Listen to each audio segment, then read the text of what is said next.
నువాశంతమయా గిరిశంతాభిచాకసీః గిరిశం తాభిచాకసీః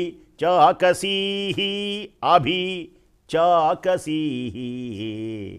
అంటే ఓం రుద్ర ఓ రుద్రదేవా ఓ రుద్రదేవా గిరిశం తః గిరిశంతః గిరిశంతాభిచాకసీః గిరిశంతః అంటే ఓ కైలాసవాస ఈశా కైలాసవాస ఈశ సర్వసౌఖ్యప్రద ఓ రుద్ర యాతే రుద్ర యాతే తను నీ దివ్యమైనటువంటి ఏ తనువు ఉన్నదో శివా అది శివ శివమునకు శుభమునకు పరమశాంతమునకు అది యోగ్యమైనటువంటిది. శివుణ్ణి చూడండి, శివా శివా అనండి, పరమేశ్వరుని నామాన్ని పలకండి. ప్రభుం ప్రాణనాథం విభుం విశ్వనాథం ప్రార్థన చెయ్యండి. జన్మలు తరిస్తాయి మహానుభావుడిది. విమలలోచనం విషయమోచనం విమలలోచనం విషయమోచనం విచలితాలకం విశ్వపాలకం విమలలోచనం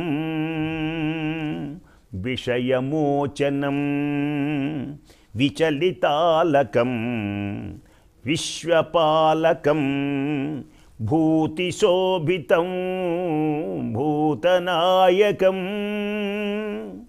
భూతిశోభితం భూతనాయకం చిదచిదాత్మకం శివముపాస్మహే భూతిశోభితం భూతసేవితం భూతిశోభితం భూతసేవితం చిదచిదాత్మకం శివముపాస్మహే శంకరా శివా హరా శంకరా శివా శంభో మహాదేవ శంకరా శివా. నీ దివ్యమైనటువంటి కైలాసవాస శంకర గిరీశ మహేశ తనువు శివశంకరం. నీ తనువు ఎలాంటిది? శివా యా తే యా తను యా తే తను శివా తను రఘోర పాపకాశిని. నీ తనువు ఎలాంటిది అంటే శివశంకరం అంటే శివంకరమైనటువంటిది, శుభంకరమైనటువంటిది. శుభములు శివం అంటే మంగళం, శివం అంటే ఆనందం. అసలు ఆయన శరీరమే శుభం. దేనికని?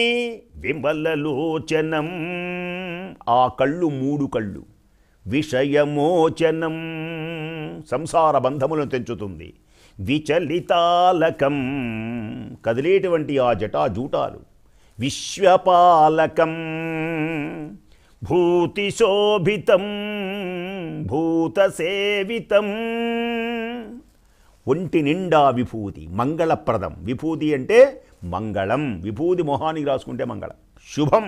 అందుచేతనే అది అఘోరము.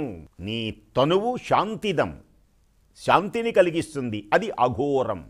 ఈవేళ ఎలా తయారైందంటే కొంత లోకం అఘోరం అంటే భయంకరం. అఘోరులు అఘోరులు అంటుంటారు చూసారా.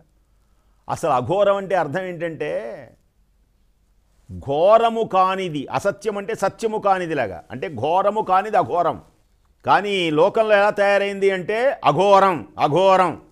ఉదాహరణకి సన్యాసం ఉందనుకోండి, సన్యాసం అంటే అన్నీ విడిచిపెట్టడం, మోక్షం అంటే తెచ్చుకోవడం. అసలు అది కాదు. సన్యాసం అంటే అర్థం ఏంటి? గ్రంథాలు చదివితే తెలుస్తుంది. సన్యాసము అంటే సత్ ప్లస్ న్యాసము, సన్యాసం. న్యాసం అంటే ఉంచడం. సత్య పదార్థాన్ని ఉంచినవాడే సన్యాసి. కాషాయ బట్టలు కట్టుకున్నంత మాత్రం చేత కాదు. విషయాలన్నీ ఇంకా కావాలి ఇంకా కావాలని వాడు సన్యాసి ఎలా అవుతాడు? ఏది సత్యం, ఏది నిత్యం, మనము ఎటువైపు పయనించాలి, జీవిత పరమార్థము ఏది, ఐహికమైనటువంటి సుఖభోగములన్నీ విడిచిపెట్టేవే కదా. అది సత్యమును తెలుసుకొని ఏది నిత్యమై సత్యమై ఉన్నదో ఆత్మతత్వాన్ని గ్రహించడమే సన్యాసం. అది సత్న్యాసం.